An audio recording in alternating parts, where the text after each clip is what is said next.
we must recall that silent majority also has a historic connotation here in the United States during the Nixon era, one that is perhaps not so good. We thank Michelle for that report. Tonight we ask the question that many of you have been asking. What's an Impossible Burger? Is it fake meat or is it plant-based?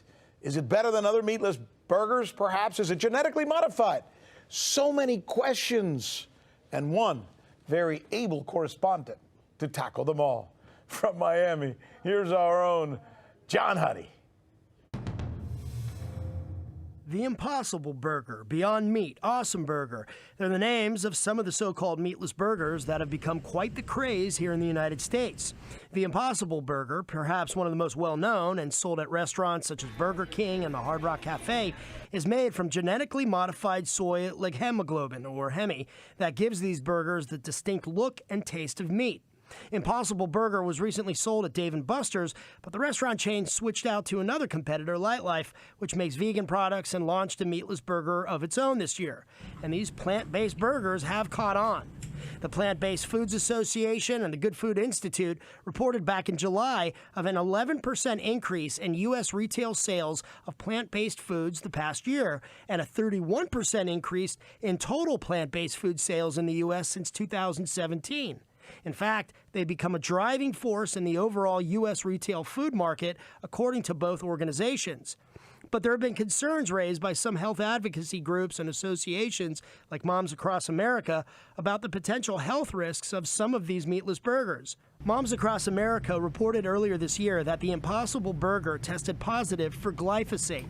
It's a chemical that's been linked to cancer in the herbicide Roundup, which has been the focus of multi-billion-dollar lawsuits against the company that makes it, Monsanto. Because of its use as an herbicide, glyphosate is found in a lot of foods, from cereal to wine and even beer.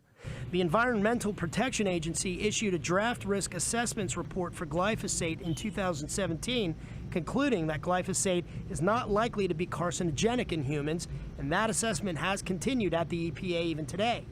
But Moms Across America remains concerned nonetheless, saying the Impossible Burger tested much higher for levels of glyphosate than another meatless burger, the Beyond Meat Burger.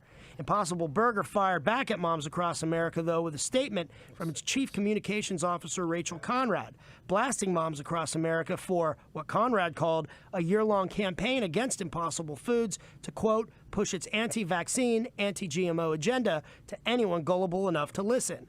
There have been some reports of people having possible allergic reactions to some of the plant-based burgers. Others, including many vegans, were more grossed out because these burgers tasted so much like meat. Well, I decided to try one out for myself, so we went to a nearby Burger King to get the Impossible Whopper meal. All right, so here's the Impossible Whopper. I mean, it certainly looks like a regular, meat burger, but it's not. Let's see if it tastes like it.